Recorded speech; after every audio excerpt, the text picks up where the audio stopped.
Assalamualaikum ayah bunda, semoga sehat selalu. Apa kamu masih tidak paham juga? Bapakku sudah menceraikanmu. Apa urat malumu sudah putus ha? Tanya Anya dengan nada kesal. Mendengar ucapannya, Yani hanya bisa terdiam. Dia takut untuk melawan, apalagi sekarang Anya sedang memegang benda yang bisa melukainya. Kamu dan Ferin sama-sama murahan. Dan apa tadi katamu? Ferin belum juga ditemukan. Memangnya apa urusannya denganku? Kamu pikir aku peduli? Tidak. Aku tidak peduli dia mau mat atau bagaimanapun juga.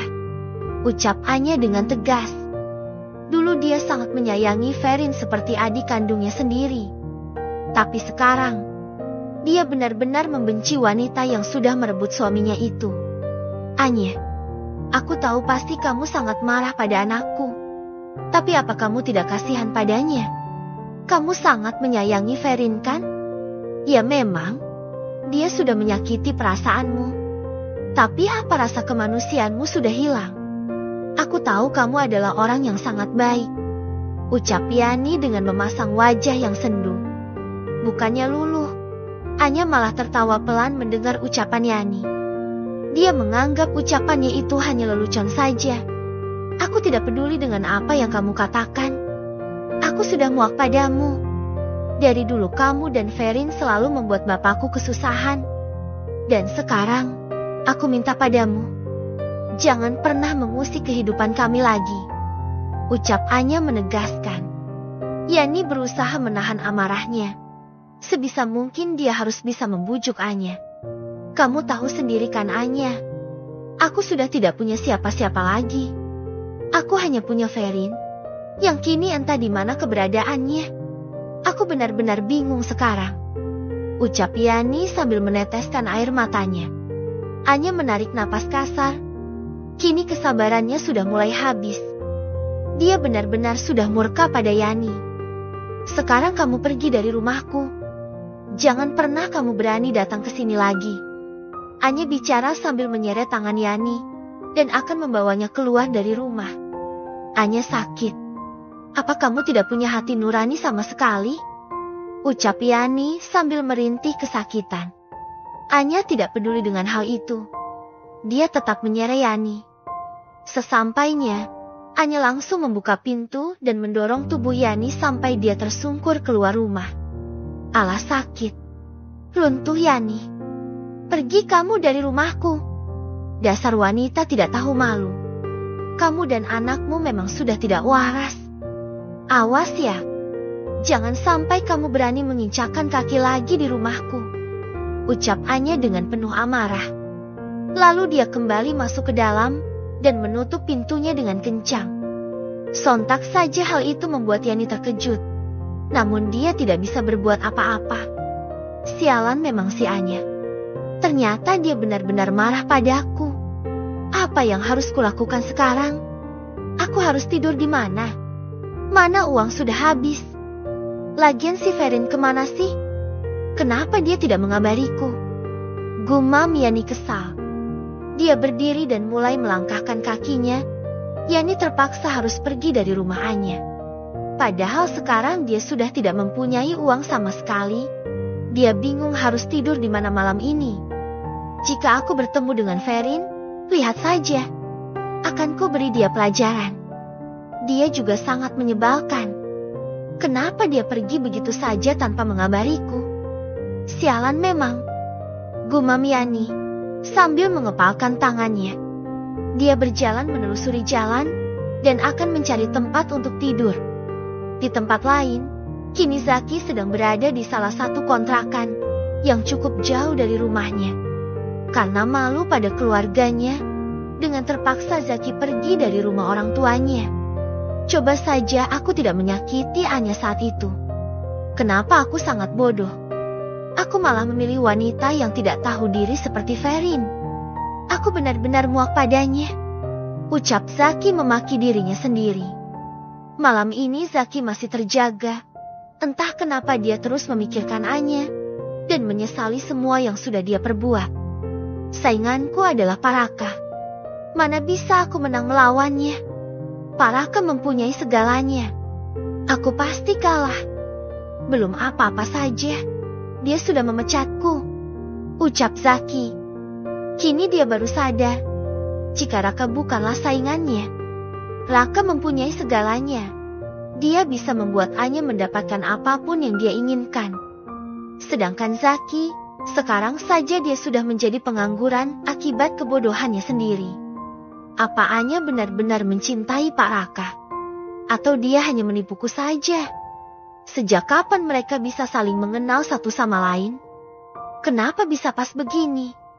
Pertanyaan demi pertanyaan bermunculan di kepala Zaki. Dia benar-benar bingung dengan apa yang telah terjadi. Zaki menghela napas panjang. Namun satu sisi dia juga ingin mempertahankan Anya. Dia yakin pasti Anya masih mencintainya. Ya benar. Aku yakin pasti Anya membohongi perasaannya sendiri. Aku tahu pasti dia masih mencintaiku, ucap Zaki. Dia sangat yakin. Tok, tok, tok. Tiba-tiba saja terdengar ada suara ketukan pintu dari luar. Zaki mengernyitkan dahi. Dia heran dan bingung. Siapa orang yang berani mengetuk pintunya malam-malam begini? Siapa itu? Atau memang itu hanya orang iseng saja? Ucap Zaki heran. Namun saat Zaki tidak mau peduli, terdengar pintunya terus-menerus diketuk. Karena penasaran, Zaki beranjak kasur dan berjalan menuju ke arah pintu. Sesampainya di sana, Zaki terlebih dahulu ingin melihat dari kaca jendela siapa orang yang mengetuk pintunya. Betapa terkejutnya Zaki saat melihat siapa orang yang berani mengetuk pintunya di malam ini. Dia sampai syok dan mematung. Zaki sampai mengucek matanya karena saking tidak percayanya. Ferin, gumam Zaki. Dan ya, ternyata orang itu adalah Ferin. Entah bagaimana caranya, Ferin bisa lolos dan datang ke rumah Zaki. Mau apa dia kesini? Gumam Zaki. Karena tidak mau berurusan lagi dengan wanita itu. Zaki hendak masuk lagi ke dalam kamarnya. Namun tiba-tiba saja, terdengar suara rintihan Ferin meminta tolong dan ingin diselamatkan. Ada apa ini? Kenapa dia tidak memanggil namaku?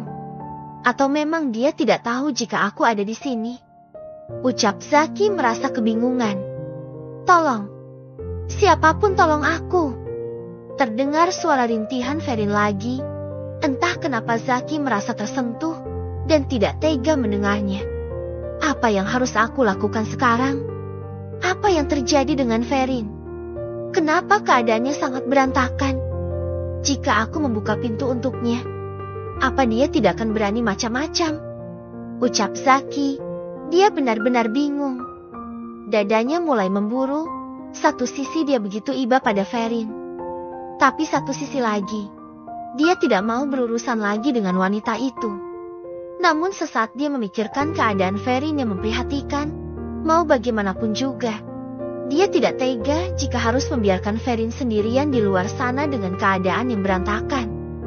Setelah dipikir cukup lama, akhirnya Zaki memutuskan untuk membuka pintunya saja. Entah kenapa rasa kemanusiaannya muncul setelah melihat keadaan Ferin yang memprihatinkan. Setelah pintunya dibuka dengan lebar, dia melihat keadaan Ferin lemas dan tidak berdaya. Sama halnya dengan Zaki, dia begitu syok saat melihat penghuni kontrakan itu adalah Zaki. Mas, ucap Ferin pelan. Tanpa banyak basa-basi lagi, Zaki langsung mempersilahkan Ferin masuk ke dalam. Bukannya apa-apa. Dia takut ada orang yang melihat keberadaan wanita itu. Terima kasih mas, ucap Ferin, lalu dia masuk ke dalam kontrakan Zaki. Setelah berada di dalam, Ferin duduk di bawah dengan beralaskan tikar. Terlihat tubuhnya begitu mengkhawatirkan, banyak sekali luka lem dia sekujur tubuhnya. Apa yang terjadi denganmu? Tanya Zaki sambil mendekat ke arahnya. Mendengar hal itu, Ferin mendongakkan wajahnya dan tersenyum ke arah Zaki. Mas, aku kabur dari suatu tempat. Di sana aku diseka dan terus dianiaya. Aku juga tidak tahu jika ini adalah tempat tinggalmu. Kenapa bisa kebetulan seperti ini ya mas? Jawab Ferin sambil tersenyum. Zaki menarik napas kasar. Sebenarnya dia sudah enggan berurusan dengan Ferin lagi. Karena gara-gara wanita itu, dia kehilangan segalanya. Tapi karena sudah terlanjur membukakan pintu untuk Ferin, dengan berat hati dia akan menolong wanita itu. Karena takutnya dia sedang dikejar oleh seseorang. Aku membukakan pintu untukmu. Karena rasa kemanusiaanku. Maaf Ferin, aku tidak ada maksud apa-apa. Seperti apa yang kamu katakan barusan. Aku benar-benar tidak tahu jika orang yang mengetuk pintu adalah kamu. Tapi karena aku masih mempunyai hati nurani, aku akan menolongmu. Tapi hanya untuk malam ini saja. Ucap Zaki menjelaskan. Namun entah kenapa, Ferin merasakan sesak di dalam dadanya. Dia pikir Zaki akan merasa iba dan mengizinkannya untuk tinggal bersamanya di kontrakan miliknya. Tapi mas, apa kamu tidak ingin kembali hidup bersamaku? Saat itu kamu ingin segera menikah denganku kan? Ya sudah mas, ayo kita menikah. Ajak Ferin, dia memberanikan diri seperti itu padanya. Sudah terlambat Ferin. Sekarang aku tidak ada niatan untuk menikah denganmu. Aku sudah bilang kan tadi. Aku hanya kasihan padamu. Malam-malam begini kamu keluyuran tidak jelas. Maaf Ferin. Kita bukan siapa-siapa lagi. Ucap Zaki menegaskan. Mulai saat ini, Zaki akan lebih tegas demi kehidupannya. Dia juga ragu. Jika menikah dengan Ferin akan bahagia. Aku akan memperbaiki semuanya mas. Aku berjanji akan menjadi sosok istri seperti kayaknya aku sudah bingung harus pergi kemana mas. Ucap Ferin dengan memasang wajah yang sendu. Mendengar ucapannya, Zaki langsung tertawa pelan. Dia menganggap jika ucapan yang keluar dari mulut Ferin hanya lelucon saja. Ferin, apa kamu masih belum mengerti juga? Hanya gara-gara kamu terlantar seperti ini, dengan gampangnya kamu ingin kembali bersamaku? Tidak Ferin. Maaf. Ucap Zaki sambil tersenyum ketus. Ferin langsung terdiam dan menundukkan kepalanya. Semuanya sudah hancur. Bahkan Zaki tidak akan pernah memberinya kesempatan kedua. Sekarang lebih baik kamu pergi ke kamar mandi. Bersihkan tubuhmu. Titah Zaki. Ferin mengangkat wajahnya dan menatap sendu ke arah Zaki. Iya mas, terima kasih. Ucap Ferin pelan. Zaki hanya mengangguk sebagai tanda mengiyakan. Setelah itu dia hendak pergi ke kamar dan akan membiarkan Ferin pergi ke kamar mandi. Mas tunggu. Saat Zaki hendak melangkahkan kakinya, Ferin malah menahan kepergiannya. Zaki menoleh ke arahnya dengan tatapan heran. Ada apa lagi? Tanya Zaki. Ferin berdiri dan mendekat ke arah Zaki. Mas, apa kamu yakin tidak mau kembali padaku? Tanya Ferin sambil memegang tangan Zaki. Namun tanpa diduga, Zaki malah menghempaskan tangan Ferin dengan kasar. Sudah berapa kali aku bicara padamu Ferin? Aku hanya kasihan padamu. Bukan berarti semua ini ada kaitannya dengan masalah itu. Apa kamu belum mengerti juga? Aku bukan pria yang bodoh lagi. Ucap Zaki dengan nada kesal. Bukannya mengerti dengan ucapan Zaki, Ferin malah semakin menjadi. Dia mengusap wajah Zaki dan berusaha menggodanya.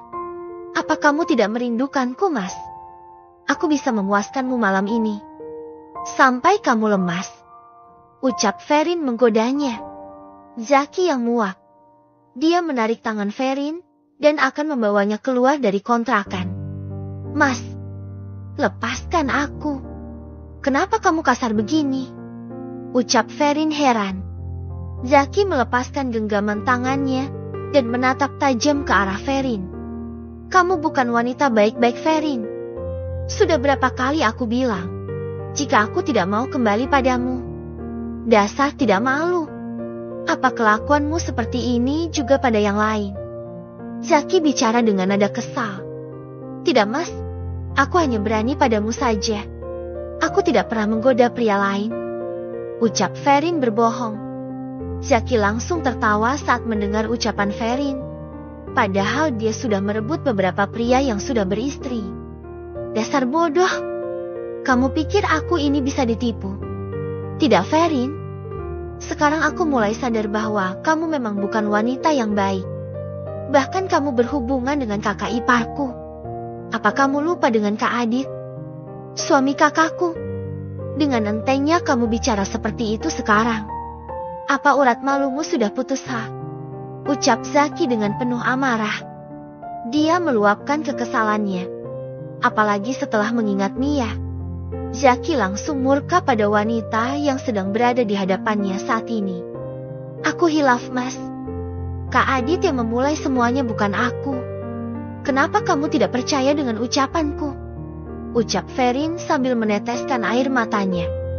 Zaki yang sudah muak. Dia membuka pintu dan menarik tangan Ferin keluar. Dia langsung mengusir wanita itu. Pergi kamu dari tempat ini. Sudah dijelaskan masih saja belum paham juga. Aku pusing dengan cara berpikirmu. Ucap Zaki dengan tegas. Ferin tidak menjawab. Dia hanya bisa menangis dan meratapi nasibnya. Setelah itu Zaki kembali masuk ke dalam dan menutup pintunya dari dalam. Ferin yang berada di luar, dia hanya bisa pasrah dengan kehidupannya. Aku harus pergi kemana sekarang? Apa aku pulang ke rumah ibu dan bapak saja? Jika aku pulang ke rumah Kak Anya, yang ada dia tidak mau menerima kehadiranku. Gumam Ferin, dia sangat bingung. Dia juga takut Rizka dan Nando mencari keberadaannya, entah kemana dia harus mencari tempat perlindungan. Apa ibu dan bapak mau memaafkanku? Jika aku pulang ke rumah mereka, takutnya ibu dan bapak malah marah dan enggan menganggapku sebagai anak lagi. Gumam Ferin sambil menangis. Kehidupannya sudah hancur. Bahkan dia sudah kehilangan segalanya. Karena tanpa dia ketahui, Yani dan Dedi sudah tidak ada hubungan apa-apa lagi sekarang. Yani juga entah ada di mana, karena Anya menolak kehadiran wanita itu di rumahnya. Apalagi jika Ferin berani datang ke rumah Anya, pasti dia sangat marah dan langsung mengusirnya.